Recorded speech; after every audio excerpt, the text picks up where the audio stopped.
This is Camp 30. Today it is abandoned, but it holds a rich history. This site itself was the location where numerous high-ranking German prisoners of war from World War II were stored.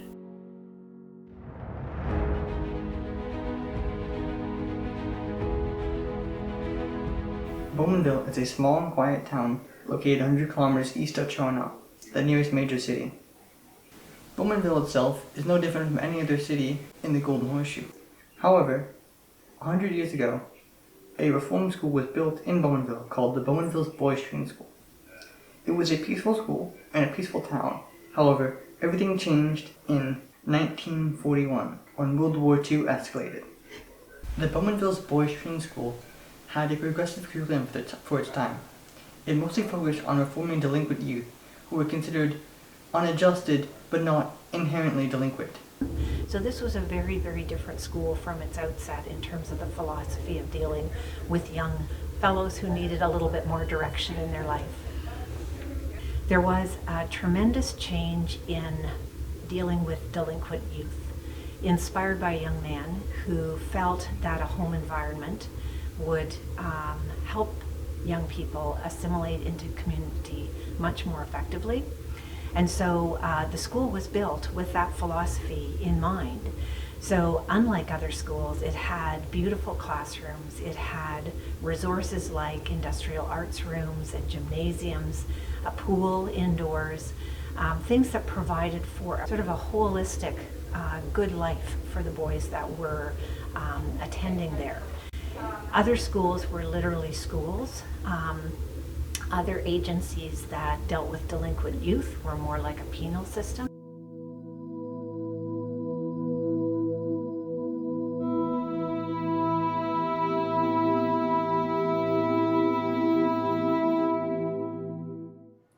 In 1941, at the apex of the Second World War, the British government realized they needed a safe and secure place to store German prisoners of war. Britain itself wasn't very safe due to its proximity to Germany. If the prisoners somehow escaped, they could easily return to their Reich. Instead, prisoners were shipped across the Atlantic to Canada, which was a very, very long way away from Germany. Specifically, they were shipped to the small Canadian town of Bowmanville, which is east of Toronto. Bowmanville was relatively self-sufficient, but also isolated from any major port, which made it a very good location to store prisoners. Specifically, they were sent to the Bowmanville Boys Training School, which was quickly converted into a prisoner of war camp.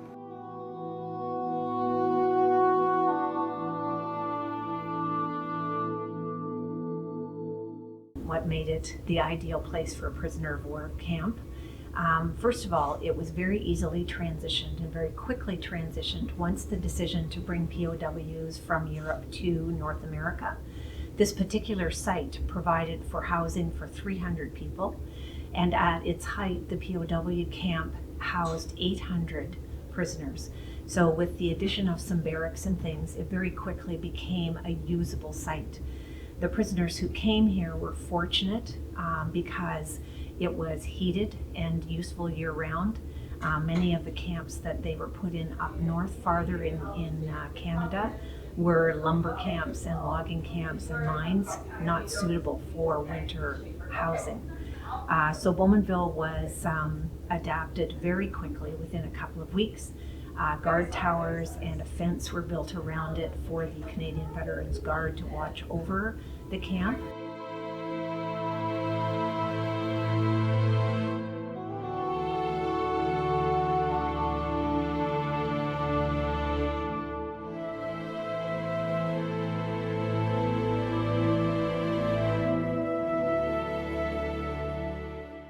In 1941, the first prisoners began to arrive in Camp 30. Despite being a prisoner of war camp, the conditions in Camp 30 were relatively luxurious. Prisoners could entertain themselves with the numerous different activities, such as visiting the indoor pool, a soccer field, or even a miniature zoo. Life at Camp 30 was very different than other POW camps at the time, and so the officers and prisoners that were brought to Camp 30 had a lifestyle very unlike most POW camps in Canada. But this site provided them with resources like their ability to provide their own food. There were potting sheds and farms that they could work at, industrial arts shops. The cafeteria fed them 3 good meals a day. There were barracks that were clean and heated in the winter, and there were sports fields available to them. They were able to go cross-country skiing and to play baseball and learn hockey, things that were unheard of at many of the other camps. So it was really quite a prestigious camp, and that is why the facilities being what they were, it made sense to have the highest German officials housed at Camp 30. Even though Camp 30 treated its prisoners kindly, there were still many escape attempts. The first attempt occurred on November 25th, 1941. In this escape attempt, a German prisoner attempted to crawl under the barbed wire fence, which surrounded the entire camp. He was easily caught and his plan was foiled, but this escape attempt was just a sign of things to come. There were, of course, many escape attempts. The most infamous probably was an attempt to get Otto Kretschmer, who was a U-boat captain who had sunk the most tonnage of any U-boat captain in the entire war, as it turned out. But he was captured early in his career and brought to Camp 30. In an effort to get him back to the war theater, a very extravagant plan was created to dig a tunnel from the triple dormitory under the grounds and under Lambs Road, that is to the east of the property, and out into the farmer's field. The idea then was that he would escape with clothing and Canadian money that had been collected, foodstuffs and maps to get him to the east coast of Canada, where a German U-boat would pick him up and take him back to the war theater. As it turned out, on the last night of digging the tunnels, they had a collapse of the tunnels after they were discovered, and the discovery of the tunnels happened because the prisoners were digging the dirt out for the tunnels and hiding it in the ceiling panels of the triple dorm. And of course, the ceiling gave away with the weight of the dirt, and that was how the guards actually discovered that there were tunnels in an attempt to get this very famous U-boat captain out of the camp. So Otto Kretschmer never did have a chance to escape. Escape attempts were not the only incidents that happened at Camp 30. In fact, the only battle in World War II fought on Canadian soil occurred in Camp 30. Before we get into the details of the battle, first we need to understand why it happened.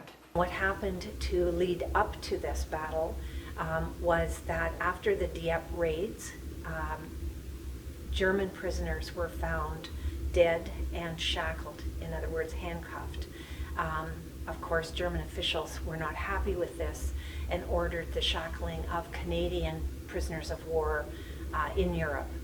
Winston Churchill, at the time, was furious that this should happen and sent orders to Canada with a special interest on Camp 30, since the highest ranking officials were housed here, to shackle 70 of the prisoners.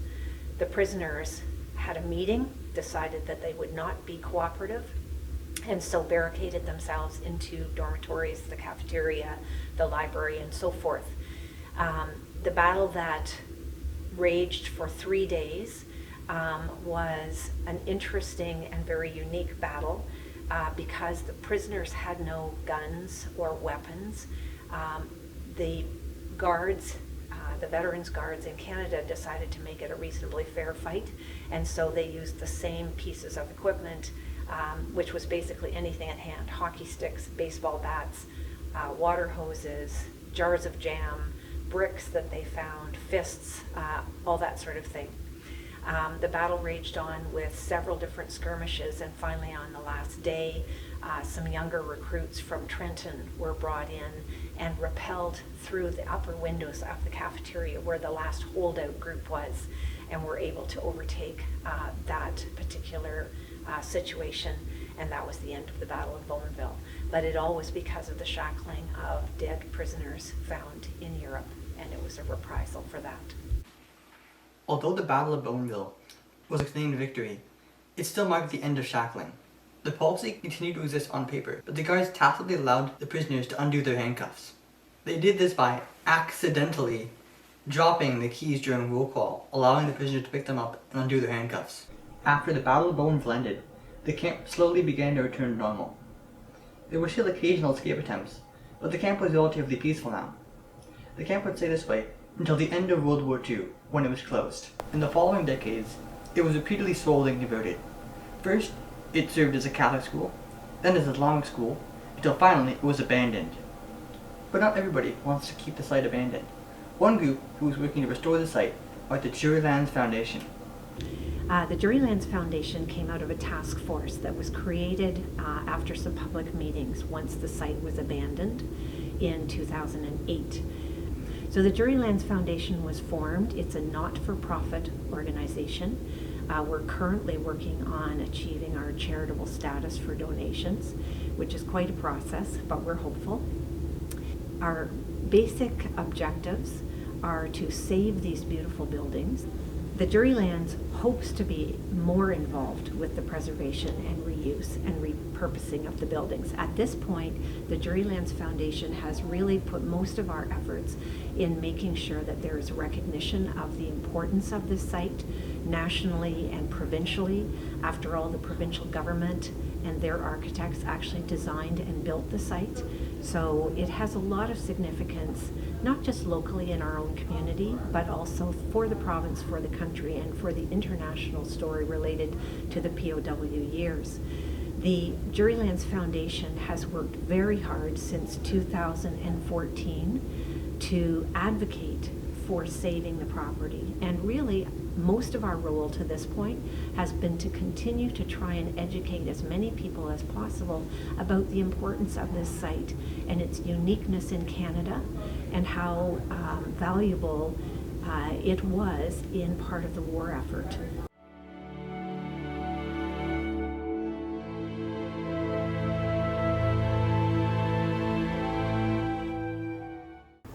As of right now, there has been some transfer of the property that is designated for the National Historic Site. It's about 19 acres of land. The cafeteria has been conveyed to the municipality at this point, and so that is our primary concern right now, to look after it and to restore it and to protect it from further vandalism and the degradation of weather. Eventually, all of the buildings, except for the storied Turkle dormitory, which of course is where all of the escape attempts occurred from, or at least the majority of them, the other buildings will also be conveyed to the municipality and will become our responsibility for our fundraising work and our programming work to take advantage of the fact that those resources are available to us here in this beautiful setting.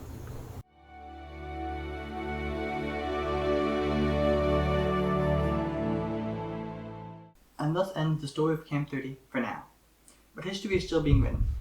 There are many talented and ambitious people working to restore and preserve the Camp 30 site. We can't exactly tell what the future will hold for Camp 30, but for the first time in a very long time, things are looking hopeful.